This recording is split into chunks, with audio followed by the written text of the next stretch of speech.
Welcome back to the Rich Habits Podcast. My name is Austin Hankwitz, and I'm joined by my co-host, Robert Croak. Robert is a seasoned entrepreneur in his 50s with more than 200 million in company exits under his belt, and I'm an entrepreneur in my late 20s with a background in finance and economics. Since quitting my full-time job in corporate finance a few years ago, I've built a 7-figure media business and actively advised some of the most well-known fintech companies around the world. As the show name might suggest, every episode we talk about rich habits as they relate to business, finance, and mindset. However, we try and bring you two unique perspectives. One from an industry veteran, Robert, and the other myself, someone who's still in the process of figuring it all out and building wealth. Robert, are you ready to jump into things? What are we going to be talking about in today's episode? I'm so excited about this episode. We'll be talking about our favorite summer side hustles. Summertime for a lot of you represents a ton of opportunity to make some extra money. The kids might be out of school. You might find yourself with extra hours every week, and you maybe just finally can get around to starting that side hustle you've always wanted to get started. So today we're going to be covering 3 different side hustles ranked by difficulty and amount of time or money needed to start them that anyone can try this summer. So let's start with the hardware installation though. As someone who just moved into a house and I was a customer of people who were installing my hardware, if that was mounting a TV or putting together bedroom furniture, I'm definitely a big proponent for this one. So Robert, walk us through what this side hustle entails. Yeah, so for many, many years with my company, we did a lot of hardware installation. And what I like about it is the fact that when you're doing these difficult, dirty jobs, it really just creates this situation where you have a ton of ROI per hour, especially if you're looking at multiple man hours for a job. So imagine having this company, this side hustle where you've got 3, 4, 5 guys per hour working, and you have this high margin, high ROI for every hour. That's what I love about it when you have these labor intensive jobs. So when you dig into that, what does that mean, hardware installation? Everyone, when they move into their house, they need TV brackets mounted. They need curtain rods mounted. They need all of their artwork hung so it's level and correct. And this is just an incredible way to make 30, 40, 50, sometimes $60, $75 an hour per hour for jobs like that. You can really advertise your services on TaskRabbit or Angie's List. But I also, one of the little sneaker ones that I really like is Facebook groups. You can pick neighborhoods, specifically like affluent neighborhoods, go into the Facebook groups of these neighborhoods and put it out there, because these people will pay top dollar to get these hard, problematic jobs handled and handled quickly. And that's why I love it. And think about this. Pro tip, if you stick around till everyone goes back to school, there's a ton of money if you live by a university and you want to do these tasks around university students moving in. Because let's face it, the parents all go to IKEA, they buy a ton of furniture, and they need someone to put it together because they're not going to sit there and do it. And once you get good with the IKEA furniture, it can be incredibly profitable to do this task as well for the college students. I couldn't have said it better myself. I love the play-by-play, and it's actually funny. The reason why I wanted to propose this side hustle idea when Robert and I were planning this episode, especially that last pro tip around the college kids moving on to their apartments here in August, is because of my girlfriend. You know, back when she was told me back when she was in college that they actually hired someone they found on TaskRabbit to mount their TV. He ended up mounting it a little bit too high, so she got a crick in her neck. But regardless, they paid a guy on TaskRabbit to mount the TV. It is a very viable side hustle, especially if you're good with your hands. You've done this before. This is the side hustle for you this summer. All right, Robert, what's our next side hustle for the summer? Yeah, we're going to be talking about detailing. Everyone hears me talk and brag about my pressure washing company all the time.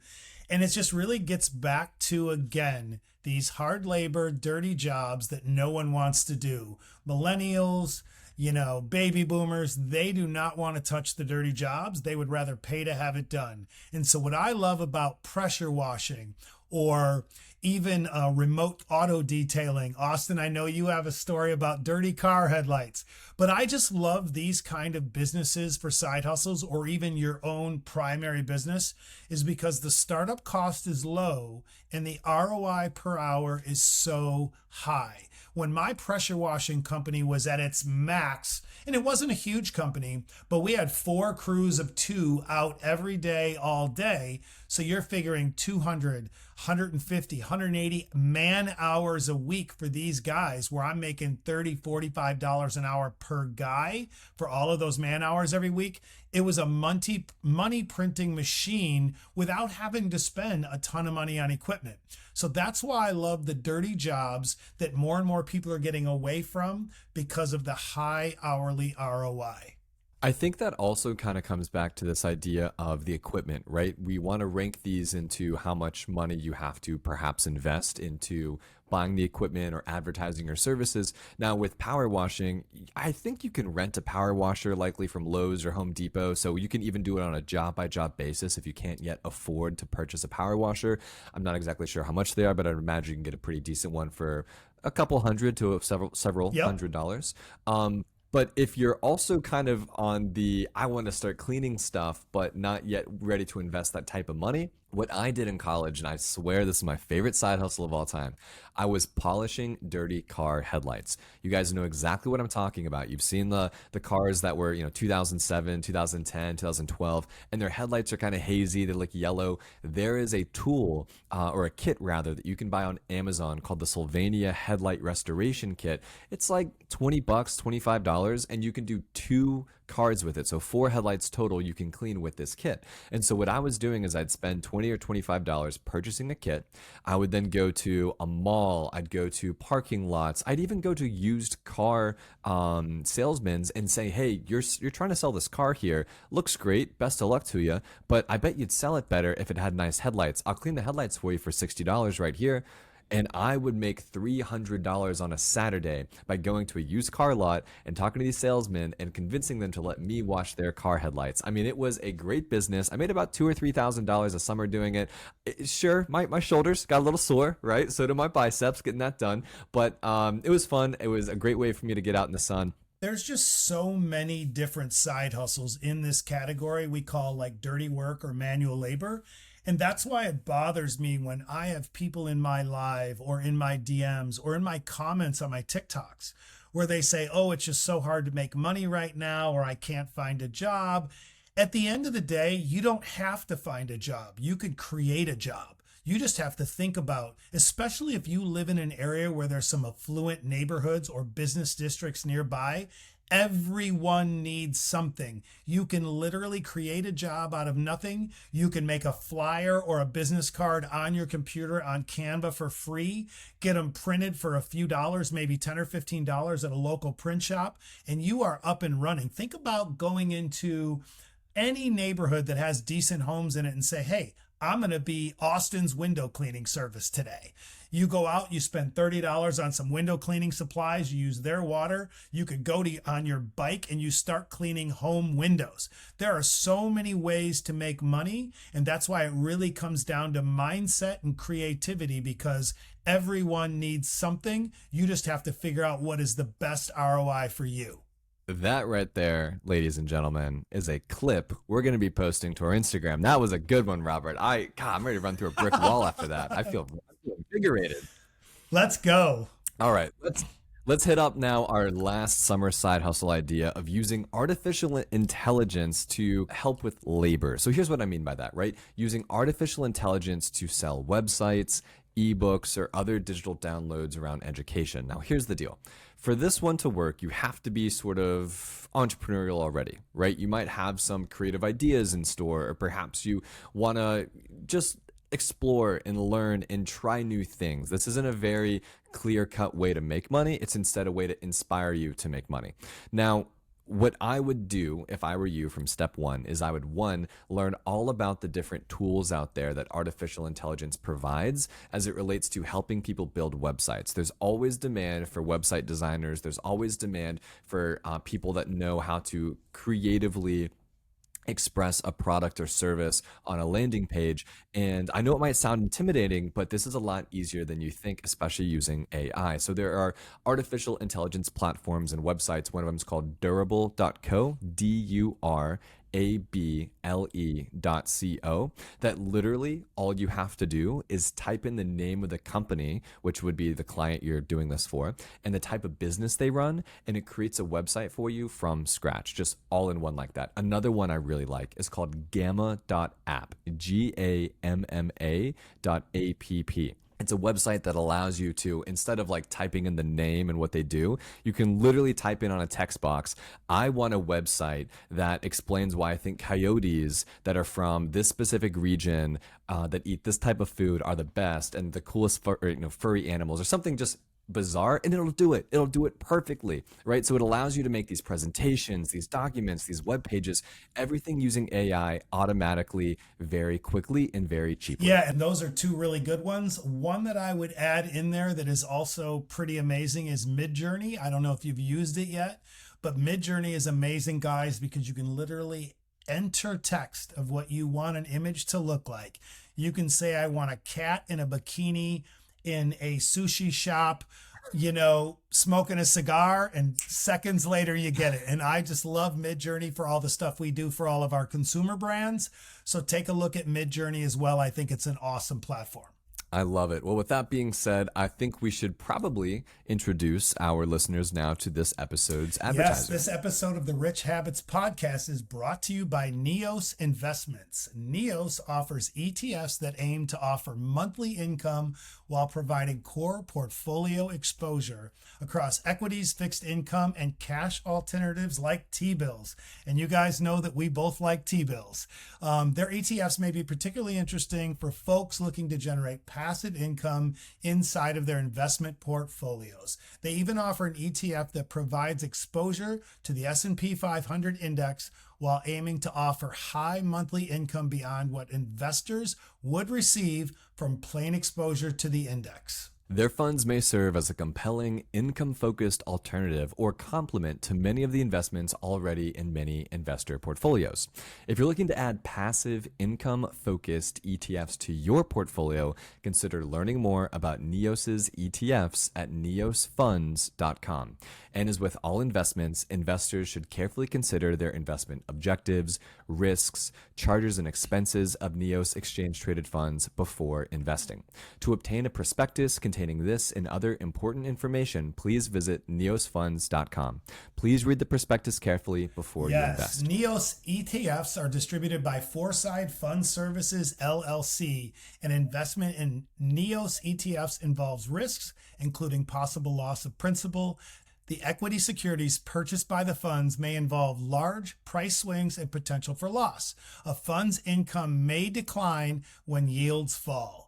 Fixed income securities will decline in value because of an increase in interest rates. Big shout out to Neos Funds for supporting the podcast. We are huge fans of Garrett, Troy, and Zach. They've done very well in creating these awesome financial products. I hold 2 of them, and I believe Robert does as well. So 2 thumbs up from us. Definitely go check out their ETFs, SPYI, CSHI, which is a great cash alternative, as well as BNDI. Love it, love it, love it. Well, let's get into the Q&A. RJ, yes, RJ said, what are your opinions on using Betterment to invest for retirement? I'm 25 and already own VTI, VXUS, and VGK on TD Ameritrade. Well, RJ, I'm going to let Austin take this away, but kudos to you at 25 that you're already up and running. You're buying some really good stuff, and let's get Austin's takeaway on this awesome question. So major shout out to RJ for being 25 at such a young age and investing. The guy's going to retire a multi-millionaire. I can feel it in my bones. So here's the deal with Betterment. I actually opened up my first Roth IRA through Betterment. So back in 2015, I think I was 18 or 19 years old. I opened up my Roth IRA and I did it through Betterment because, one, I didn't exactly feel too comfortable selecting my index funds or whatever that was back then. I didn't yet have my degree in finance. I was just starting my personal finance and investing journey. So I was like, you know what? I'm going to use a Robo-Advisor, very reasonable fees, count me in. I looked up a bunch of different ones, and Betterment was the one that I decided. So I have two thumbs up from me for Betterment. I think it's a great platform. Again, their fees are very reasonable. I think it's like 25 basis points a year, and they do everything for you. So what a robo-advisor essentially does, RJ and everyone else listening, is all you do is deposit money into their platform and they invest it on your behalf. That's what they do. So instead of like actually meeting and sitting down with a financial advisor who's like, yeah, give me your money, and for this 1% fee or whatever it might be, I will invest your money for you. It's like, no, this is the same thing except it's cheaper, and they tax loss harvest. They think about all your long-term goals, your short-term goals, everything. They do it for you. Two thumbs up. Okay, next. Edward, this is a great question that Austin and I get a lot, and I can't wait to answer it. Edward asks, can you recommend some financial books to help me in my investment journey? Well, I happen to have one of my favorites right here, Think and Grow Rich with Napoleon Hill. I think it's a really good book for those of you that are starting out. It's one of my favorites. Another great read, in my opinion, we'll see what Austin's are, but I also love The Richest Man in Babylon. I think that's a really good book for more of a perspective and a really kind of macro look at how to get started and how to build wealth. And so those are two of my favorites, but the list goes on. But I know Austin's, but I'm going to let him take it away on his books. Yeah, The Richest Man in Babylon is powerful. It is the actual first kind of personal finance book that I read growing up. And I think to your point, Robert, what you might have been trying to say too is it helps you make the mindset shift.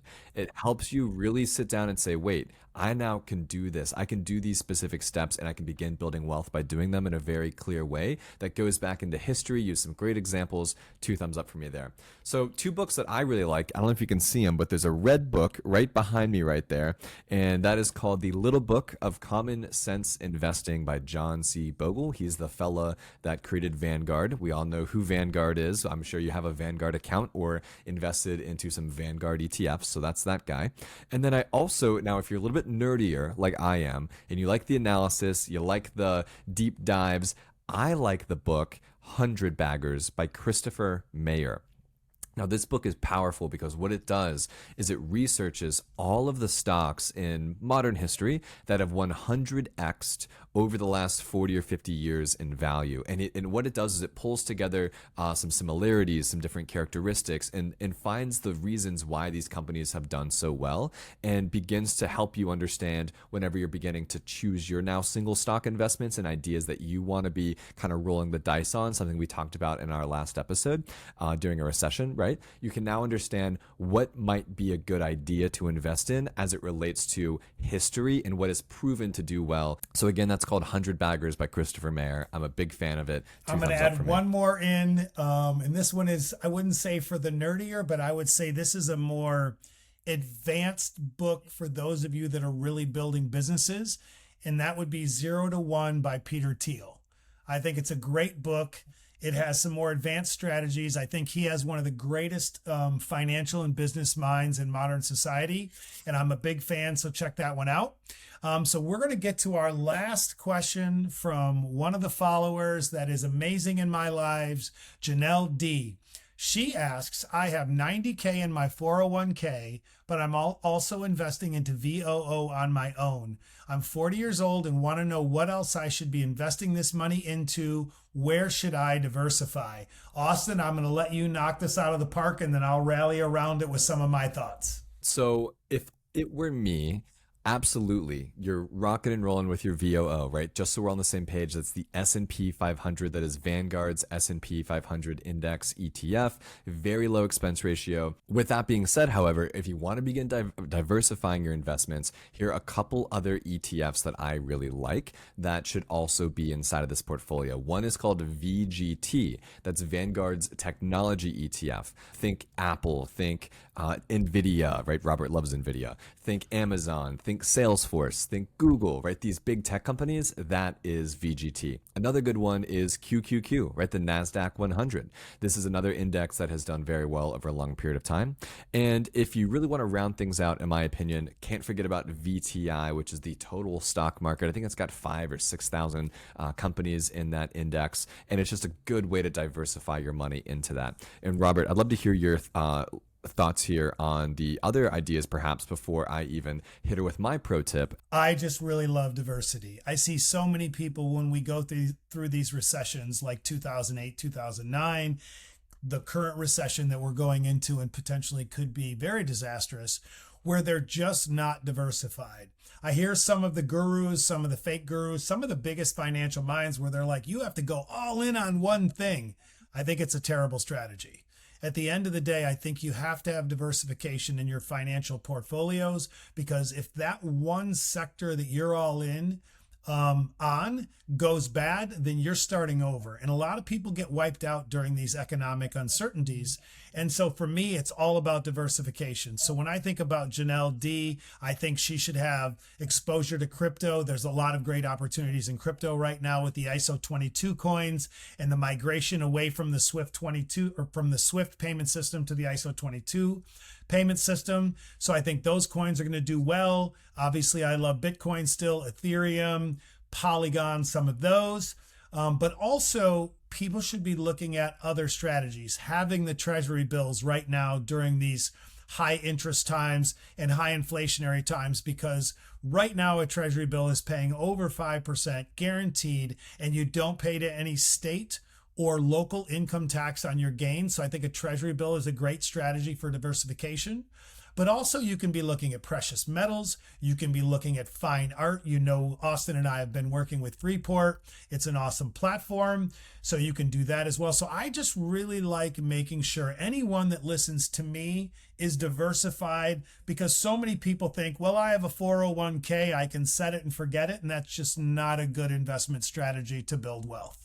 And the last thing I wanted to chime in here and share is that, 40 years old, I'm sure you're thinking about retirement. I'm sure you're thinking about actually now really trying to build wealth. Don't forget, your net worth is two sides of an equation. It's your assets, but it's also your liabilities. And so if you have money coming in and you want to diversify your investments, make an investment to pay off your high interest debt, right? If you've got a 24, 26, 28% APR credit card, that is money that is leaving your account, your checking account, for no reason, right? That's interest. You don't want to pay that. Same thing if you have, I even think I read the used car interest rates right now is like 14%. The stock market's not doing 14% on average over a long period of time, which means you should probably pay that off instead, or think about making a plan to do that. At the end of the day here, your net worth calculator, if you want to really, build wealth, retire a millionaire, and build your net worth, think about it from two sides of the equation. Both your assets, which are investing and diversifying, which is what Robert and I are talking about here, but also the debt side of things, right? Your liabilities. Make sure you have no high interest debt, and the only debt you do have is good debt, which is essentially your mortgage. Remember, guys, we talk about it all the time. You can't out-invest high interest debt. So anything that we would consider bad debt, you want to get rid of before you start piling all your money into investing, because you're never going to win that equation. And any debt that you have, like a mortgage, or if you have other low interest loans, if you can arbitrage the difference with your money and make more with your money than what you can borrow it for, you always want to borrow. That is why the wealthiest people on the planet leverage other people's money instead of using their own. And that's just a key factor here, guys, is to always be optimizing your money and using other people's money for leverage.